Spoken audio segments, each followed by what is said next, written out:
aquela altura de recém-nascido. É? Não é? Aquela altura. Eu acho que não me esqueci. Outro dia vi um pai mudar uma Sim, fralda sim. e eu fazia aquilo. Sim, eu acho que não te esqueces. Até aquilo era um jogo. Quanto tempo é que eu demorava? Sim. Tipo, transforma.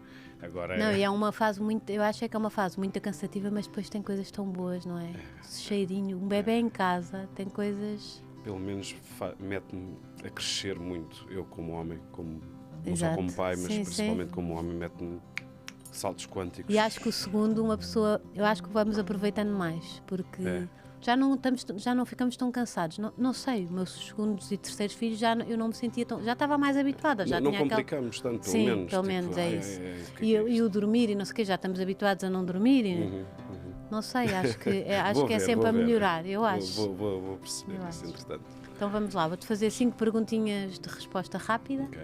Depois faço a tua apresentação. Vamos. E depois vamos por aí, nesta caravana maravilhosa. Vamos a isso. Uma página de Instagram que espreites todos os dias. Inês Gaia, a minha mulher. Pois. Isso por várias razões, espreito sempre, apesar dela mandar sempre bom conteúdo e boa qualidade, também me revejo lá, então todos os dias vou lá, deixa eu ver o que é que ela está a fazer. E ela com certeza vai à tua, vocês são os bons parceiros. Sim. De certeza. Exato. Um cheiro da tua infância.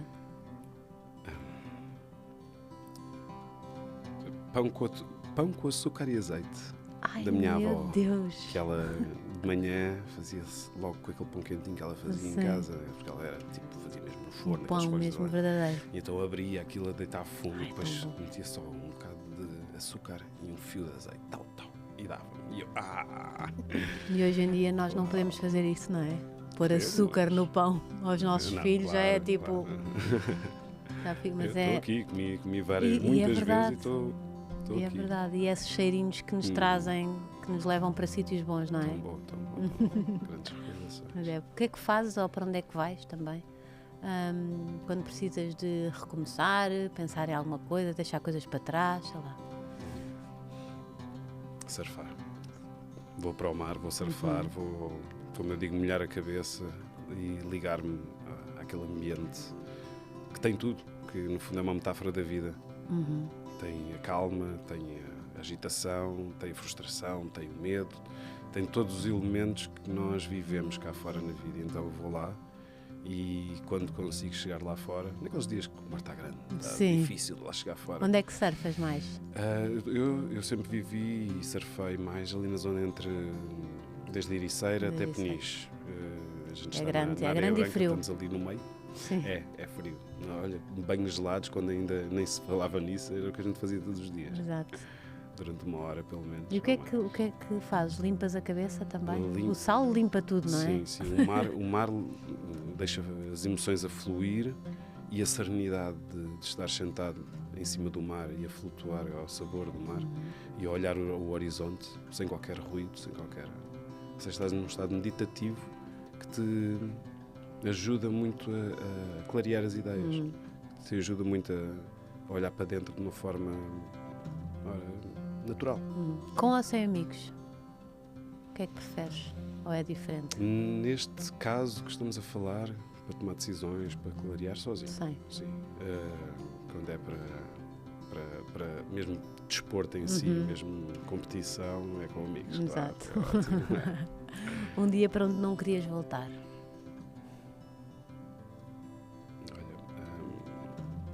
Acho que um dos que mais me marcou para não querer voltar foi mesmo o dia que o meu pai teve um AVC. Recebi a chamada, fui ao hospital naquele momento e senti como se toda a estrutura estivesse a desabar. E foi muito, muito impactante. Não seria bom lá voltar, não. E depois recuperou? Felizmente recuperou até onde pôde. Mas não é deixou de ser o mesmo homem, não é a mesma pessoa. Muitas coisas foram deixadas para trás. É duro. Palavra preferida? Amo-te.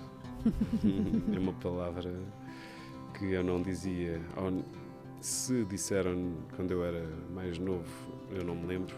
Portanto, acho que é inexistente no meu crescimento. Não por nada, que se Não calhar se usava, não é? Não se usava. Agora que eu trabalho tanto. muito mais, já há muitos anos aqui neste caminho do homem e da psicologia masculina, é uma palavra que, infelizmente para o homem, neste caso, demonstra alguma fragilidade. E fragilidade é fraqueza é não estar sempre forte e pronto, e em ação. E erecto, e em ação. Portanto, esta palavra eu uso-a todos os dias, várias vezes ao dia, não como tentar fazer melhor do que eles fizeram, mas sim porque acho que resume tudo no dia a dia com a minha mulher, os meus filhos. O meu filho vai passar a ser outro. Mas quando isto for para o ar, se calhar já. Não, ainda não, se calhar não. Deve estar quase. Vamos ver. Vamos lá espreitar a página a ver se já nasceu ou não. Mas é essa a palavra que eu uso vezes sem conta e vejo que é tão boa a usar e traz toda aquela energia que é necessária para nós estarmos em harmonia connosco e com os outros. No início da sua jornada, licenciou-se em marketing e fundou 2 empresas onde trabalhou no mundo corporativo com grandes marcas. Em 2008 iniciou a sua caminhada de expansão de consciência em busca do seu propósito de vida, onde se tornou mestre Reiki e Munaiki. Sim. Está certo? Sim, já foi há muito tempo. Fez isto eu fui lá buscar, não é? Na internet. Fez formação de catalisador, constelador, liderança criativa e coaching, iniciando também os seus estudos de psicologia humana integral. É o fundador da organização de New Man Tribe e o criador do método New Man Coaching. Em 2012 começou a sua especialização no universo masculino, focando-se em estudos de psicologia masculina, ancestralidade tribal e antropologia, criando o movimento de desenvolvimento pessoal masculino. Desde então viajou por vários países, onde contatou com vários mestres e homens da medicina, será isto, dos quais recebeu formação em rituais iniciáticos masculinos, técnicas de cura do masculino profundo e tornou-se caminhante do xamanismo. É isso? Sim. É casado com a Inês Gaia. Sim, está quase a ter o segundo filho, ou já teve, vamos ver, na caravana Rui Estrela. Eu não sei se passei aqui montes de coisas, isso estava antigo. Olha, antes de mais, obrigado por este convite. Sim, está já. A internet tem estas coisas que a gente, quando congrega tanta informação, vamos buscar coisas muito antigas. Há coisas que fizeram parte da minha caminhada, fizeram parte da minha vida, que hoje já não fazem tanto sentido, apesar de ainda as usar, ou para mim ou para os outros. Mas foram só tipo um passo para... mais um passinho na evolução. Como por exemplo, o que é que ficou para trás aqui que... Olha, todas as técnicas mais energéticas, mais tipo Reiki, usei muito. Olha, por acaso, aquilo que estávamos a falar do AVC do meu pai, eu usei muito Reiki nessa altura, nele. E foi um momento em que eu aboli depois na minha vida. Pronto, é uma história assim mais profunda, mas... Agora fiquei muito curiosa, não dá para resumir? Eu desde cedo senti sempre essa eu ia te perguntar isso, sim. Se sentias disso, sempre foste mais ligado assim a estas questões mais profundas. Quando não havia nada, lá muito atrás, há 20 anos ou mais, 25 anos, eu sempre senti ali alguma ligação com a parte mais espiritual, com a parte mais de conexão com as energias, de sentir. E organicamente fui convidado para uma coisa que se chamava Reiki. Fui tirar umas iniciações e depois a minha mestra convidou-me para a segunda fase e para a mestra convidou-me para fazer essas coisas todas e eu não entendia bem porquê, mas pronto, fui fluindo porque sentia-me atraído. E comecei a fazer algumas coisas interessantes comigo e para os outros, principalmente, nessa altura, com essa manipulação ou encaminhamento energético, mesmo cura física até, coisas que eu ficava assim, sou eu que estou a fazer isto? Ou sou eu que estou a te canalizar para isto acontecer? Então, e estava a curtir isso, estava a achar uma coisa interessante, porque realmente... na descoberta também. Mas realmente tinha resultados, que é isso que eu, é aquilo que às vezes no mundo mais espiritual a gente fica um pouco... reticente. Ok, eu estou aqui, faço isto, acredito naquilo, mas na fisicalidade, no dia-a-dia... Como é que eu aplico? Ou como é que... não há muito movimento, não há Sim. muita prova, vá lá. Certo. E eu sou uma pessoa muito mental, sempre fui muito mental e gosto sempre da parte científica, das provas. Exato. E pronto, esse mundo não havia muitas provas até que comecei a ter provas físicas, que eu tratava algumas pessoas, comecei a inventar um método mesmo para fazer cirurgias energéticas, assim, uma coisa assim, já mais focada e com mais corpo, vá lá. E E depois naquele foi momento, o teu pai. exato, naquele momento parece que, pronto, o que eu na altura senti foi, isto é uma provação do universo, tipo uma passagem, tipo um teste, quase. Exato. Só que eu detestei o teste. Eu achei, se foi um teste de muito mau gosto. Agora vejo as coisas de outra forma, claro, Sim. mas na altura era mais novo e senti que grande treta de teste. E, para gravar isto, eu acho que nunca contei isto aqui em podcasts, em entrevistas. Já viste que é bom não ter perguntas fixas. Sim. Até vou beber um golo de água, que isto Exato. vai ser difícil.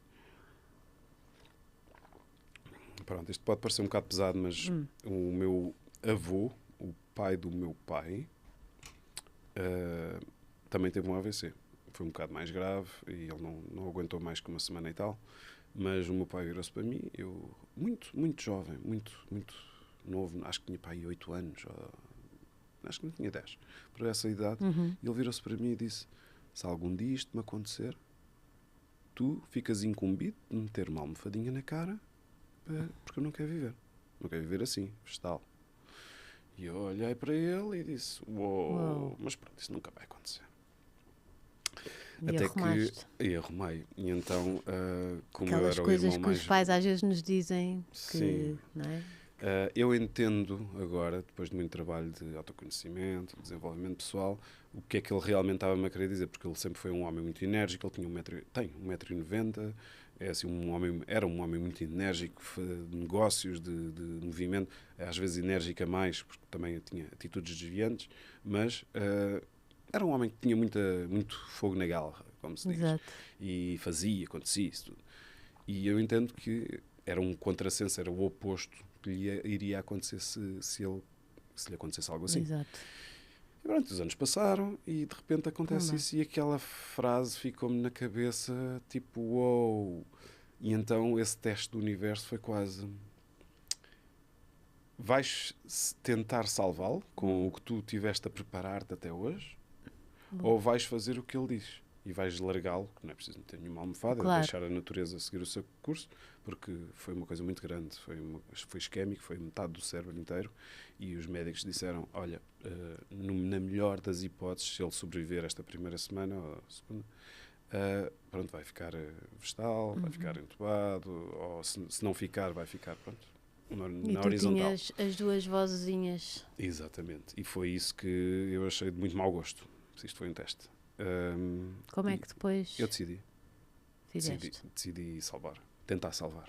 Tentei usar tudo aquilo que foi-me entregue ou me foi proporcionado por essas técnicas e passei quase 15 dias seguidos no hospital a fazer sessões de uma a 2 horas intensas. A minha mãe às vezes ia-me buscar e eu desmaiava no corredor porque a minha t-shirt ou a minha camisola estava a pingar água, porque só de estar ali a fluir energia a tentar arranjar cada neurónio um a um, cada parte do cérebro. Eu via aquilo tudo a acontecer e eu via que ele também reagia, apesar de estar em coma. Ficou em coma esse tempo todo. E eu vi que estava ali a acontecer coisas. E os médicos, e eu já conhecia as enfermeiras todas, já conhecia, elas já sabiam o que eu estava lá a fazer, permitiam que eu ficasse mais tempo. E eu às vezes desmaiava nos corredores, porque estava tão drenado, porque entregava tanto que depois a minha mestre dizia: tu não podes entregar a tua energia vital, tu podes ser só um canal. E eu marimbava-me para isso, Claro. E dava tudo. Porque era o teu pai. Exato. E se é para ser, vou com tudo. Não vou só com metade. e desmaiava, os médicos ajudavam, as enfermeiras, a minha mãe também ficava preocupada, dormia 12 a 14 horas por dia depois de cada sessão. Portanto, foi muito intenso. E de repente houve um dia que ele acordou. E os médicos disseram: o que é que se passa aqui? E levaram-nos para as análises. Aquilo tinha recolhido, tinha regredido até 20%. Claro que os estragos estavam feitos, não havia como tirar os estragos. Hoje em dia, depois de 4 anos de terapias, de fala, de locomoção e isso tudo, ele anda, faz 80% das coisas sozinho, ou mais. Ele sabe o que é que fizeste? Já falaram sobre isso?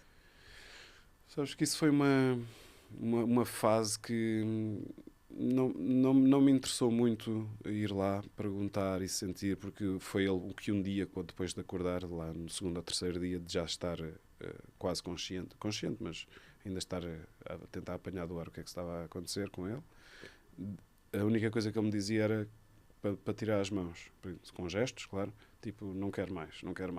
E eu, então porquê? Dói quando metes as mãos. E eu, ok, pronto, está feito o que tinha de ser feito. E pronto, foi uma altura muito, muito forte que eu senti, ok, eu escolho, e a partir desse momento que tudo terminou, ou seja, que a minha dádiva, a minha missão terminou, eu repudiei tudo o que tinha a ver com essa área mais energética ou espiritual. Tipo, nunca mais. Encostei para o lado. Até hoje, acho eu. Sim. De alguma forma. E pronto, e depois fui fazendo outras caminhadas noutros mundos, que também depois rasparam aqui, e estou a entender-me cada vez mais, cada vez que eu caminho mais este pequeno véu que nos separa, que está tudo certo. Não tenho que estar zangado com algum teste, não tenho que estar infeliz por algum resultado, porque realmente fez tudo parte. Aliás, eu estou onde estou hoje a fazer o que faço por causa de todas essas experiências. E então foi duro, mas ao mesmo tempo eu sinto que foi preciso, foi necessário para eu também fazer este serviço que faço agora. Deixa-me voltar atrás até ao pãozinho com azeite e quê? Açúcar e azeite. Açúcar e azeite. Eu ia dizer mel. Da tua avó, para saber como é que eras criança, que é para também perceber como é que chegaste até aqui e como é que esse teu lado mais espiritual foi crescendo em ti, ou se sempre lá esteve. Eu, quando era criança, em relação a esse lado, sempre tive, acho que como qualquer criança, tem muita curiosidade do não visível.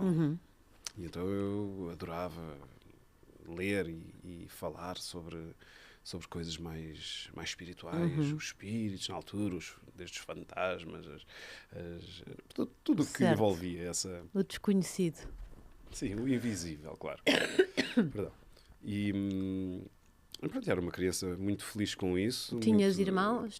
Sim, tenho um irmão, é 7 anos mais novo. Então não conversavas muito com ele? Não. E ele também tinha outros interesses. Exato. Eu é que era mais o esotérico da coisa, até dos extraterrestres. Pronto, certo. tudo que falavam e não se via. Foi sempre o meu fascínio. O que é isso que toda a gente fala? Então, se falam é porque sabem alguma coisa. Alguém viu isto. Alguém sabe alguma coisa disto, senão não se falava tanto. Mas não se vê. Então, espera aí, está aqui qualquer coisa que eu tenho que perceber, tenho que entender. E então foi uma infância, nesse sentido, foi uma infância sempre de curiosidade, sempre de tentar entender, e depois pronto, isso transpôs para a psicologia, tipo, ok, mas espera aí, nós os humanos também temos aqui uma caixinha e outra caixinha aqui embaixo, que isto é uma caixa de Pandora, isto é lindo, isto é o universo. Quanto mais a gente tenta investigar, quanto mais a gente tenta entender, mais descobrimos que há mais para entender. Uau! Então, depois o sentir, o intuir. Mas isso não era um mundo muito de rapazes. Devias-te sentir um bocadinho sozinho nessa... Eu acho que não era nessa maneira de sentir. Porque a única coisa que eu via era a também. religião, era a igreja, que também falava algo disso. Felizmente, o meu pai também tinha algum interesse nisso e conhecia algumas pessoas, que até às vezes passava lá em casa, que tinham ligações com os grupos espíritas. acho eu. Tipo aquelas igrejas de espíritas que estão mais conectados com o mundo dos espíritos, vá lá. E então eu ficava fascinado, eu não dizia nada, ficava só a ouvir as histórias e isso tudo. E então sentia, ok, pronto, está aqui alguma coisa que eu tenho real interesse. E pronto, e depois fui desenvolvendo o que havia. Também não havia muita coisa, havia alguma literatura, não havia nada na televisão, não havia internet, não havia nada, era só livros e o disco disse. E conversas. E as conversas, então ficava maravilhado a imaginar o que é que está para lá do que não se vê. Então o que é que decidiste estudar ou o que é que fizeste na tua vida nesse caminho? Olha, como é que foi esse percurso? Houve um momento, eu acho que fiquei alienado dessa parte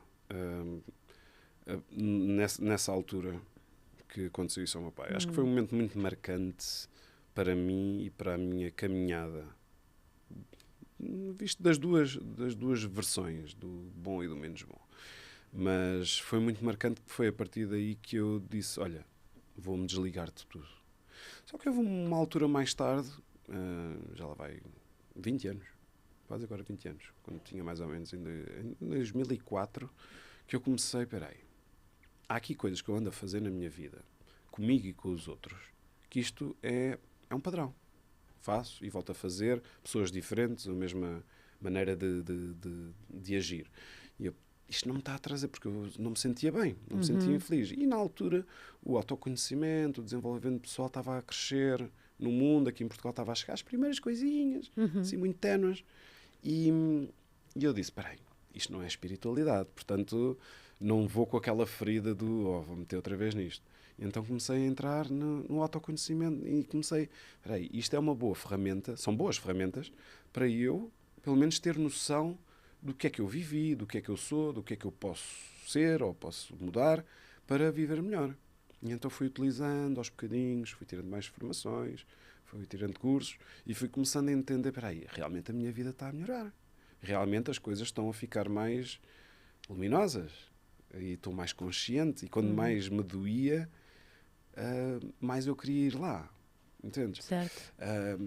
Quando tu começas a entender que na dor ou nas tuas feridas emocionais é onde está a chave de quase tudo, do que tu tens consciência e não tens, do que tu sabes e não sabes, é preciso ter coragem, porque sabes que vai doer, vais meter os dedos nas feridas. Escarafunchar, não é? E escarafunchas mas como eu sou uma pessoa muito prática, na ação é que eu vejo as mudanças. E quando eu vejo mudanças na ação, vejo, o preço a pagar, que é meter lá o dedo na ferida, ir àquele sítio de dor ou que é desconfortável, é pagável? É porque realmente as coisas perduram. E o que nós vamos trabalhando vai perdurar e vai continuar a fazer os seus efeitos de uma forma exponencial pela vida fora. Então é um grande investimento. E então foi aí que eu comecei a investir cada vez mais, a investir em viagens, também viajar, conhecer outras pessoas que também trabalham noutras visões, noutros lados do mundo, com outra energia, com outra ideologia. Trouxe-me muito, para isto, tem muitos caminhos, mesmo muitos caminhos para o mesmo lugar. Então, quanto mais eu via, mais eu queria. E mais eu queria explorar. E então, foi mais ou menos a partir daí que tudo começou a começar a construir tudo isto que já temos hoje. E nesse caminho percebeste que havia mais homens que andavam aos papéis? Quando eu foi comecei assim, a basicamente? tocar, foi mais ou menos... aliás, foram eles que começaram a ver o contrário. Ok, exato. Aí é que foi a virar de página, porque eu costumo dizer, eu egoisticamente só penso em mim, mas faço um egoísmo partilhado. Eu partilho o meu egoísmo. E foi isso que aconteceu. Eu comecei a... Quando tu começas a ter diferenças na tua vida, as pessoas que estão à tua volta, e neste caso as pessoas mais próximas começam a notar, começam a ver mesmo efeitos. E como a maior parte das minhas feridas tinha a ver com o meu masculino, e eu no início não estava a ver, pensava que era vida é a vida, e é o que é, faz parte, traumas com a mãe, problemas com o pai, as relações, o nascimento, pronto. Temos aqui uma panóplia de coisas que a gente pode tocar, mas a mim, no meu caso pessoal, era mesmo a relação com o meu pai e a relação com o masculino. Não, eu sempre tive de bem com a minha mãe sempre foi, apesar de todas as coisas que advêm daí, sempre foi a minha companheira de vida, o meu porto seguro.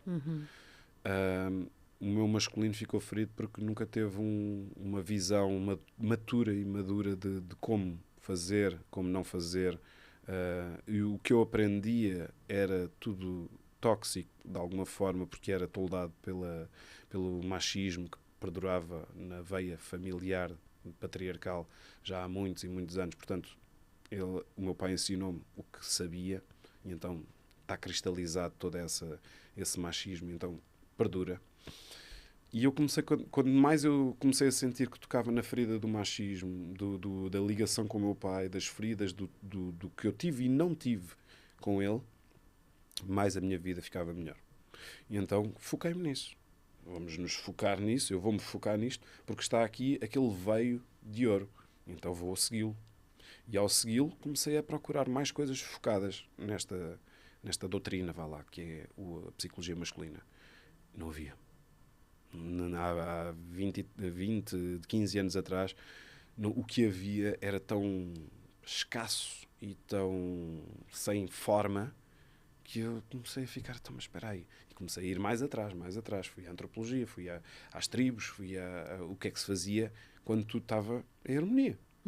E então comecei, ok, espera aí, houve aqui uma falha, houve aqui um corte.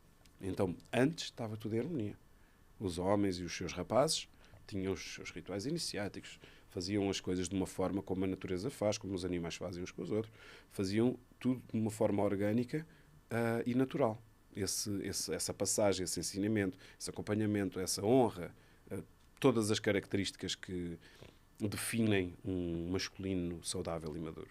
Porque também tem lá a feminilidade. Claro. Então, mas aqui eu foquei-me no masculino. Mas dentro desse masculino, porque eles também passavam essa parte mais espiritual até. E emocional. Emocional. Porque um homem, nem vou falar do masculino, porque vamos falar só do masculino ou feminino, mas o homem, tal como a mulher, tem as duas partes dentro dele. Claro que temos muito mais facilidade em ligar-nos às características e às coisas do masculino. Porque somos homens. Masculino, homem. Biologicamente e energeticamente nós somos talhados desde há milhões de anos para aquilo. Para aquela conduta, para aquelas características. Certo. E a mulher a mesma coisa. Portanto, quando dizem que tudo é a mesma coisa, claro que podemos fazer tudo igual e podemos somos seres humanos já evoluídos, conseguimos fazer tudo, mas há características que são inerentes. Até físicas. Até físicas, pronto. E muitas outras. Portanto, o homem automaticamente tem mais capacidade e facilidade de se ligar às coisas mentais e físicas. E a mulher tem muito mais capacidade, mais facilidade de se ligar às coisas emocionais e espirituais. Mas nós rodamos por esses mundos todos. O que acontece? Quando o homem se afasta do seu feminino, dentro dele, também se está afastado do feminino lá fora, também se está afastado de tudo. E então foi essa ferida que foi começando a ser perpetuada. Nós afastarmos do nosso coração, do nosso centro, que daqui tudo emana. Até o amor, até a ligação connosco e com os outros. E então foi esse trabalho que comecei a fazer, não só da ir cura. resgatar o que se fazia como éramos antigamente. Isso, também. E também resgatar a nossa ligação com o que nós sentimos. Porque o homem foi ensinado a não chorar, a não se ligar com as suas emoções de várias maneiras. O homem é fraco se pedir ajuda, o homem não chora, o homem isto, o homem... Pronto, aqueles chavões que ficaram cristalizados. O homem não é capaz de coisa disto. Também há muito, não é? Que é, a mulher, deixa estar, não faças. A mulher faz esta parte. Erroneamente, porque a gente, hoje em dia, felizmente, as coisas estão a evoluir e a equilibrar, mas a muito custo. Os homens ainda têm muito lá aquele sininho a dizer aquele nervosinho de mas eu estou a fazer uma coisa que não é do meu meio. Certo. Mas nós temos que treinar aquilo que menos temos à vontade a fazer, senão não evoluímos. E então, se nós estamos desconectados por via deste caminho histórico que o homem foi afetado, então temos de reverter. Temos de voltar outra vez ao equilíbrio, pelo menos a entender que faz falta. Isso já basta. O homem saber que não sabe já é ótimo. Não saber que não sabe é onde a gente está. Saber que não sabe já é ótimo, porque aí já começas a entender, ok, está aqui uma falha. Estás a ganhar consciência, não é? E quando eu faço, mesmo contra todos os dogmas que me foram incutidos, sabe bem, faz sentido. Então é esse o caminho de resgate do masculino saudável. Então o que é que fizeste? Descobriste isso? Percebeste como se vivia antigamente e como se vive agora? Exato. E disseste, espera, há aqui padrões que se repetem, que têm que ser cortados. Como é que praticamente resolveste? Eu comecei por mim. Eu não comecei este trabalho Os outros. eu nunca pensei em fazer isto para fora. Isto foi uma maneira Aconteceu, não é? de mim para mim. E então fui encontrando alguns trabalhos e alguma literatura, fui lendo, viajei até à Escócia, ao Brasil, a Tailândia, pronto, viajei muitas partes do mundo que ainda havia uns restícios de algumas pessoas que faziam umas coisas, umas velhinhas, outras mais novas, e comecei a entender, espera aí, eu consigo trazer isto para a minha casa, para eu praticar algumas práticas que me fazem sentido. E então trouxe isto para a minha casa e comecei a fazer comigo. E fui também criando algumas dinâmicas que eu fui resgatar da ancestralidade, moldeias para os nossos tempos, porque há coisas que não fazem sentido fazer, mas a energia por trás, moldeias para os nossos tempos e instalei-as como uma prática para mim. E então, à medida que eu ia fazendo isto e começava a ganhar mais consciência e meditava sobre as coisas e começava a fazer mudanças efetivas na realidade, no meu dia-a-dia, e essas mudanças começavam a tornar visível os efeitos com a minha mulher, com o meu filho, com o meu filho na altura ainda não era nascido, mas com o masculino, os novos amigos, masculinos, os amigos, toda no trabalho, tudo isso, tudo. Tua vida. Começou a aparecer pessoas, olha, o que é que andas a fazer? Que andas mais assim, mais alegre, mais centrado, mais firme, mais decidido. E eu, olha, anda a fazer aqui estas coisitas que eu tenho andado aqui a ler. Não. E ele, então, olha, manda para mim. Às tantas de 2 passa para 4. Olha, e se a gente fosse lá para aquele sítio ali, ao pé das árvores, lá em cima, vai estar um dia bom, não queres fazer aí uma aulinha das duas? Eu, está bem. E aí começou. Ou seja, foi E o que é que eles procuravam? Era o mesmo que tu, não é? Exatamente. Porque as feridas do masculino, do homem, verdade, não são assim tão diferentes de um homem para o outro.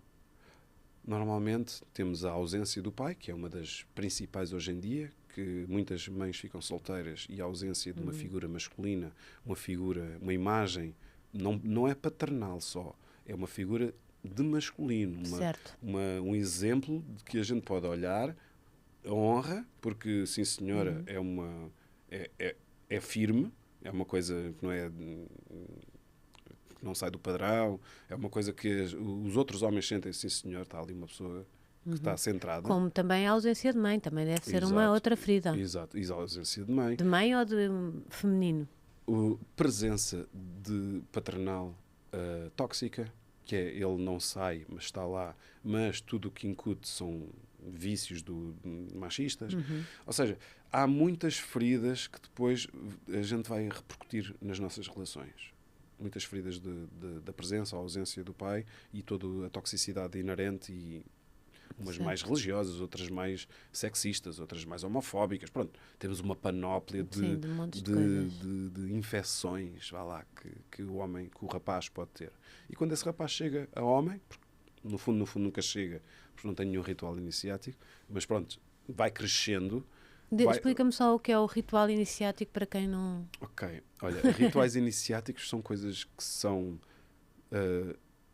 naturalmente necessárias de serem impostas a uma certa idade da menina ou do menino, do rapaz ou da rapariga. Porquê? Porque É tipo, é quando eles se tornam adultos? Sim, na adolescência. Normalmente nas Certo. tribos era mais ou menos entre os 12, 14, dependendo da tribo. Tipo, quando já começam a poder Quando já ter começam a filhos, crescer, ou... exato, quando não já é? começam a tomar um local Exato. que vão ter alguma liderança Ok. ou algum peso para aquela aldeia. Vamos falar em Ok. aldeias que é mais fácil.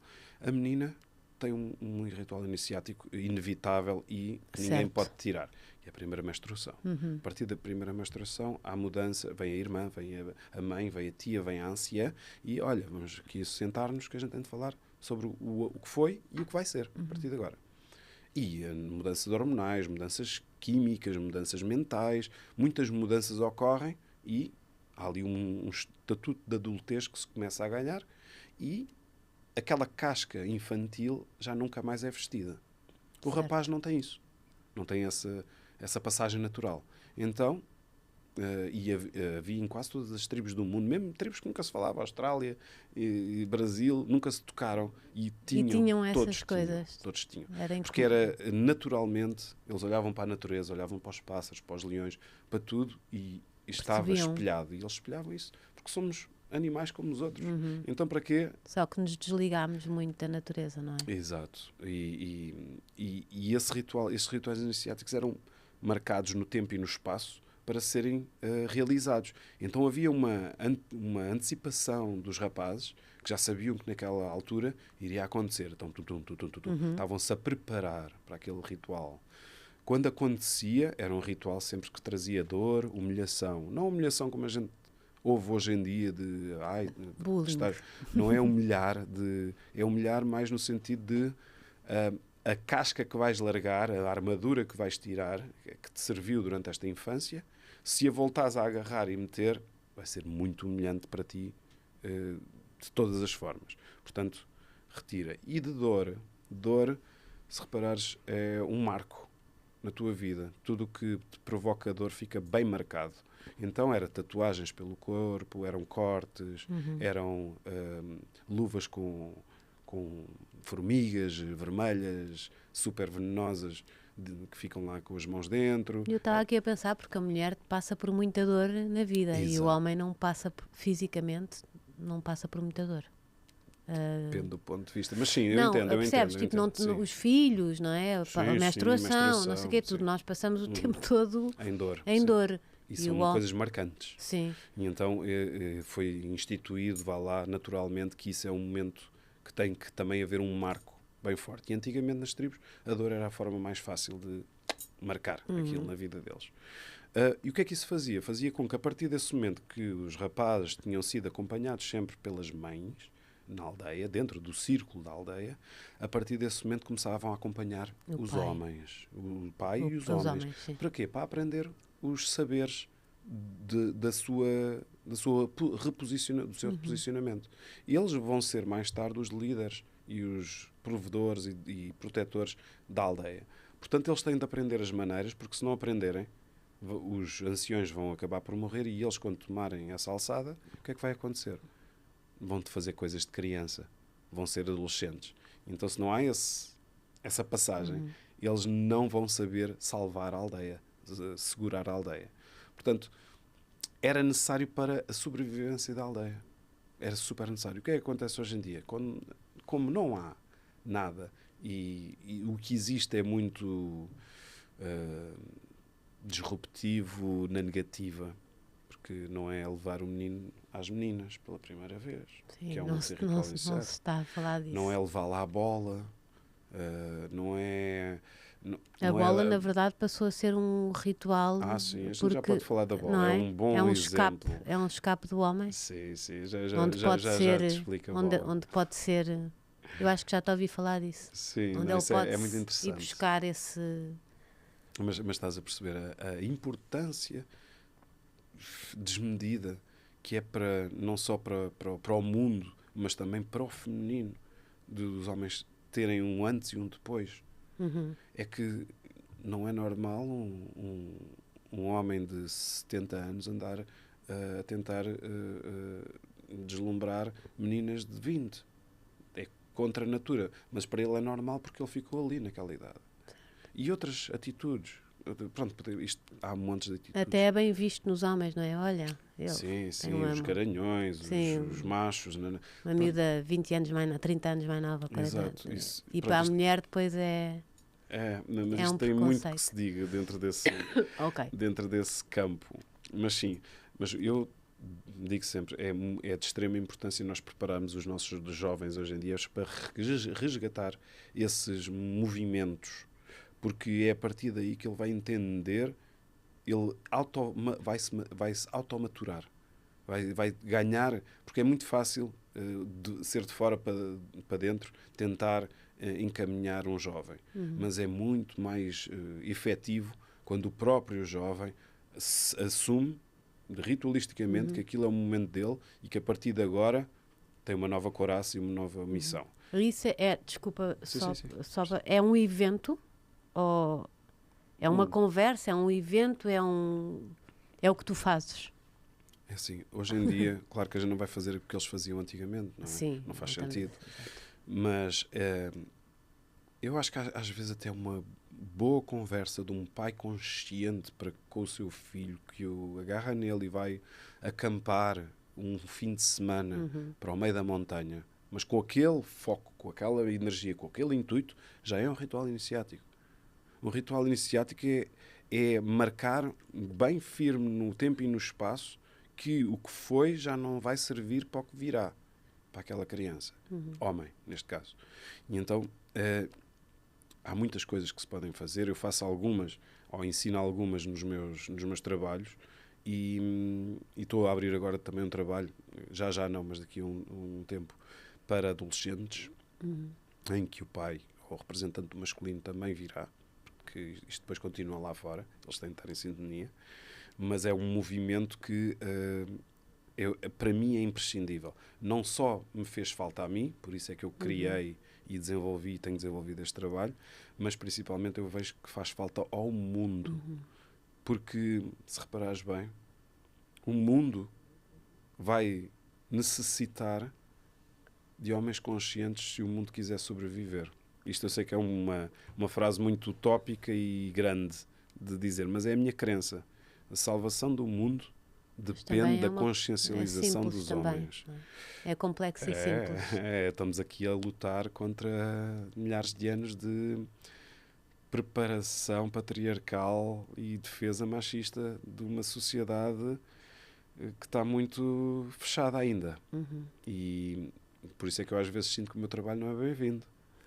Porque imagina o que é romper com estruturas tão antigas e tão firmes que têm segurado esta teia social até hoje. De uma forma um bocado negativa e ostracizante para o feminino, neste caso para as mulheres, mas que eu vejo que agora há uma brecha para a gente poder fazer diferente. Eu acho que este é um momento na história que tudo pode encarrilhar. Eu acho que isto ou encarrilha ou desencarrilha de vez. Porque o planeta também está a gritar. O planeta é a representação do feminino. É a mãe terra. E então ela também está a gritar que o masculino a trate bem. Então acho que todos estes paralelismos estão a confluir para um momento muito, mas mesmo muito preponderante e decisor no nosso caminho como humanos, daqui para a frente. Ou a gente vai... Isto é uma visão um bocado fatalista, mas ou a gente vai ter assim um caminho tipo à la Exterminador Implacável, que vai ser tudo trevas e negro, ou se a consciência e se a vibração aumentar e o homem se ajudar nesta consciencialização global, podemos ter um mundo maravilhoso em que tudo é muito mais limpo e amoroso. Vamos ver. Eu faço a minha parte. Também aconteceu muito nós vivermos muito mais sozinhos, não é? Muito menos em comunidade e muito desapoiados, não é? Os tempos também te atiram para um apartamento, para não é? Um apartamento onde não conheces os vizinhos e onde não tens as pessoas da tua vida à volta, no geral, não é? Tanto a mulher, por exemplo, vê-se muito a mulher que nunca pegou num bebé e de repente tem o seu bebé ao colo e não sabe como há de fazer, e o homem também passa com certeza por essas coisas porque não tem aquele grupo de homens à sua volta. Isso é uma questão que eu tento sempre combater muito, que é quando mais homens tivermos a querer crescer, mais para eles, mais vão infectar outros homens de uma forma positiva. Ou seja, quando tu vens de um grupo de homens, vamos focar nos homens, quando a gente vem de um grupo de homens e grupos de homens que não sabem uma alternativa e estão sempre a fazer o que sempre foi incutido e feito o padrão e a ancestralidade, é o único caminho que conhecem. Quando um deles ou alguns deles dizem, mas eu quero ser diferente, eu quero fazer diferente, porque isto não... A gente faz isto já há muito tempo, mas não me sabe bem. Estas piadas homofóbicas, estas graçolas sexistas, eu ainda me rio, mas porque parece que é um modus operandi que já está instalado. Então, eu quero fazer diferente, mas não, à minha volta e o que eu procuro, não encontro alternativa. Então, se não tens uma alternativa, muito dificilmente consegues sair do padrão. Vais sair para onde? Para o nada? Para o vazio? Não. E é isso que eu quero trazer e que trago cada vez mais. Há uma alternativa. Há uma maneira de viver muito mais consciente e muito mais de cura interna, autocura e cura através da irmandade, que é uma coisa que eu estou a trazer mais, que pode ajudar-te a sair daquilo que tu já sentes no teu ADN, na tua energia, que não está correto. E cada vez olhas mais e vives mais e sentes que não está correto. E muitos dizem, eu às vezes ainda gracejo quando num grupo de amigos ou no WhatsApp mandam uma piada homofóbica ou sexista ou qualquer, mas eu não quero fazer aquilo e sinto-me mal por fazer e quero deixar de fazer isto. Portanto, arranja-me uma alternativa. Dá-me outro caminho possível. E, no fundo, é isso que eu ando a partilhar. Que é, eu mostro-te o caminho que eu fiz. É a única coisa que eu tenho para te dar. Não vou com cenas empíricas. Não. Eu dou-te aquilo que eu fiz. Eu partilho aquilo que eu ando a fazer. Eu partilho aquilo que funcionou comigo. Por isso é que, no meu retiro de iniciação, nos Filhos do Sol, é uma degustação e uma iniciação às várias coisas que eu faço e já fiz que me ajudaram muito na vida. Para quê? Porque tu vais ter necessidades diferentes. Se calhar estás numa necessidade de curar o teu sistema relacional, que é diferente do outro que está numa posição que não está contente com o seu corpo. Cada um tem um caminho diferente. Então, quando tu tens uma panóplia de rituais, de práticas, consegues dizer, não, esta ou estas está mais no que eu preciso agora. E depois vamos aprofundando cada uma delas nos meus grupos de aprofundamento. Certo. Portanto, tudo tem um caminho e o caminho faz juntos. Já chega, como estavas a dizer, de vivermos sozinhos e afastados. Porquê? Porque aí é que os romanos conquistaram, não é? Dividir para conquistar. Certo. Então, isto é o que a sociedade de poucos quer que aconteça a muitos, que é, quando mais afastados energeticamente, quando mais afastados do nosso centro, quando mais afastados de nós mesmos e do nosso coração estivermos, mais fácil é vocês continuarem com os olhos fechados a caminhar. Portanto, vamos abrir um bocadinho os olhos e ter a coragem de tocar aqui na parte mais profunda do nosso ser. E é isso que eu desafio. Então, e o que é a bola? Diz-me lá. O que é que são... A bola, no fundo, já viste que é o único sítio, irmos a um estádio de futebol, é o único sítio que o homem pode chorar ao pé dos demais e não ser criticado ou ostracizado. É um lugar onde tu podes extravasar as emoções, qualquer que elas sejam, seja de alegria ou seja de raiva. No fundo, é uma terapia. E estás com a irmandade, com aquele grupo de homens, ou mulheres também, mas pronto, na pertença, que tu te sentes, porque tens uma missão única, e isto é uma coisa que falta muito ao homem. Eu pergunto, qual é que é a tua missão? Qual é que é a tua cenourazinha lá à frente? A maior parte não me sabe dizer. Eu vivo para pagar contas e tratar dos miúdos. Não há uma missão superior, e então eles ali têm uma missão. Repara, os filmes que os homens mais gostam são os épicos. São aqueles de... e vamos, e depois conseguimos matar o último guerreiro e somos os vitoriosos, salvámos tudo. Não. E os filmes que as mulheres mais gostam são aqueles que vão com um caminho de emocionalidade, de sensibilidade, e depois acontece alguma coisa e depois volta-se atrás, e o desgosto e avanço. Portanto, isto também, a gente podia ficar aqui a conversar muito tempo, isto também define muito o tipo de sexualidade do homem e da mulher. A mulher vai, golo! A mulher vai, sobe, e desce, e volta. Pronto. Certo. Há aqui muitas coisas que a gente podia falar. Sim, também em termos físicos também espalha isso. Mas focando aqui no futebol, é um ritual, é uma missão e é um ponto em que extravasamos tudo aquilo que a gente anda a conter, porque 80% dos suicídios no mundo, uma média mundial, é de homens. Portanto, o homem contém muito as suas emoções sozinho, fechado no seu canto. E ali ele pode libertar tudo. Soltar, arranjar mais água no copo. Entendes? E quando isso acontece, eles depois vão celebrar. Ou vão chorar as feridas juntos. Vão lamber as feridas uns aos outros juntos. Se a equipa perde ou ganha. Portanto, é uma personificação, uma metáfora daquilo que o homem mais anseia. Que é união, missão, libertação e voltar ao centro. Voltar à união.